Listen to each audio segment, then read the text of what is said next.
పొయ్యిలో వాడేటప్పుడు జాగ్రత్తగా ఉండాలండి.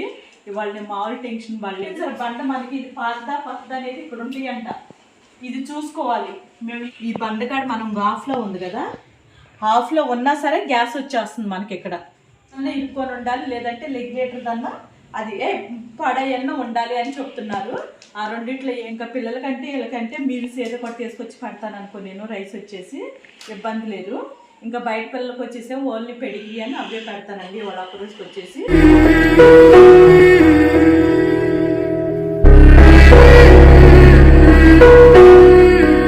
అండి. ఇవాళైతే నేనైతే అన్నం అయితే ఏమీ వండలేదు. ఇవాళ వచ్చేసి ఆదివారం, రేపు నేను సోమవారం వదులుతా వీడియో వచ్చేసి. ఆదివారం రోజు వచ్చేసి ఎందుకు అన్నం వండలేదంటే వీళ్ళకి ఇంకా పెడిగిరి అయ్యి పెడతా, ఎందుకంటే గ్యాస్ లీక్ అవుతుంది మాకు. నాకు చూపిస్తాను. నేను చాలా టెన్షన్ పడ్డాం మేము. ఇంక ఇప్పుడైతే నేను ఏం వెలిగి తలుచుకోవట్లేదు. ఈ బండకాడ మనం హాఫ్లో ఉంది కదా, హాఫ్లో ఉన్నా సరే గ్యాస్ వచ్చేస్తుంది మనకి. ఇక్కడ వెలిగించేస్తే స్మెల్ కూడా లైట్గా వెలిగించినప్పుడు వస్తుంది. ఆ టెన్షన్ బాగా ఎక్కువైపోతుంది నాకు, పెద్ద పొయ్యితో పని కదా. అందుకనే ఇవాళ ఆదివారం అయిపోయింది. ఇద్దరు ముగ్గురు కాడికి వెళ్తేనేమో అది పిన్ను లోపల పిన్నన్నా ఇరుక్కొని ఉండాలి, లేదంటే రెగ్యులేటర్ దన్నా అది పడయన్న ఉండాలి అని చెప్తున్నారు. ఆ రెండిట్లో ఏంటి అనేది అయితే చూడాలి కదా సోమవారం రోజు. ఎందుకంటే గ్యాస్ ఆఫీస్ ఉంది కదా పాతది, అక్కడికి వెళ్ళేసి మనం కంప్లైంట్ ఇస్తే వాళ్ళు వచ్చి చూస్తానన్నారు. ఇక అప్పటి వరకు మనకు గ్యాస్ ఉండదు. అలానే ఇంట్లో ఉంటుంది కదా బండ, అంటే ఇంట్లో కూడా మాకు గ్యాస్ లేదు, అది కూడా అయిపోయింది. బండ్లని వీళ్ళు కూడా ఖాళీయే, బండ వచ్చేసి ఇంట్లో బండ ఖాళీయే.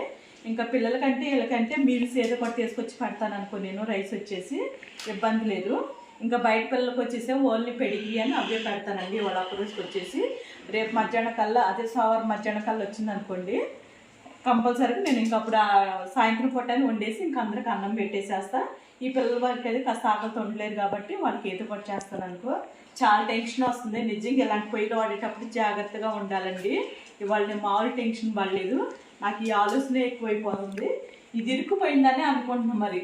ఎందుకంటే పంట పిల్లలు ఉన్నారు కదా రిపేరింగ్ చేసేవాళ్ళు, వాళ్ళని తీస్తే సడన్గా తీయమ్మా, మరి అది పిన్నేదని ఇరుక్కుంటూ మరి తీయకూడదు అని చెప్తున్నారు కదా. అందుకని అదైతే మేమేం ముట్టుకోవట్లా, నాకు భయమే కదా. అందుకని ఇప్పుడు నేను ఏదన్నా అయినా పర్లేదని పక్కన వాళ్ళకి ఏదన్నా అవ్వకూడదు కదా. అందుకని ఆ జోలికి అయితే మేము వెళ్ళట్లేదు. కానీ పోయితుంది అన్నిటికీ ఇది ఏదైనా సరే జాగ్రత్తగా ఉండాలి.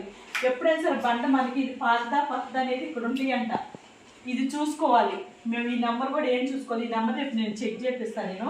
ఇక్కడ నెంబర్లు కంపల్సరీగా మనం చూసుకొనే చేయాలి ఎప్పుడైనా సరే. కంపల్సరీగా ఇక్కడ నెంబర్స్ ఉంటాయి కదా, అవి అవన్నీ ఉంటాయి అంట, అవి చూసుకోవాలి. నాకు తర్వాత ఇవ్వాలే తెలిసింది నాకు. అది పాత బండ కొత్త బండ అనేది అవన్నీ తెలుస్తుంది మనకు వచ్చేసి. కానీ గ్యాస్ బండతో బట్టి జాగ్రత్తగా ఉండాలి. మీరు బండ తీసుకుని ఎప్పుడైనా సరే మీరు ఫుడ్ బండ తీసుకున్నప్పుడు బండ కానీ చెక్ చేసుకోండి మీరు ముందు. అక్కడ ఎప్పుడు వరకు ఉంటుంది గ్యాస్, అవన్నీ డేట్లు ఉంటే మనకి ఈ నెల నుంచి ఈ నెల వరకు అని చెప్పేసి. ఓకేనా, అలాంటివన్నీ చూసుకొని మీరు గ్యాస్ బండ తీసుకోండి, లేదంటే తీసుకోమాకండి దయచేసి. నాకైతే ఇప్పుడు బాగా బుద్ధి వచ్చేసింది. ఇలాంటివి కూడా ఒకటి అనుభవం అనేది కాస్త తెలుసుకున్నాను నేను. ఓకే, బండని మనం చెక్ చేసుకోవాలి తీసుకున్నప్పుడు అని చెప్పేసి. ఓకేనండి.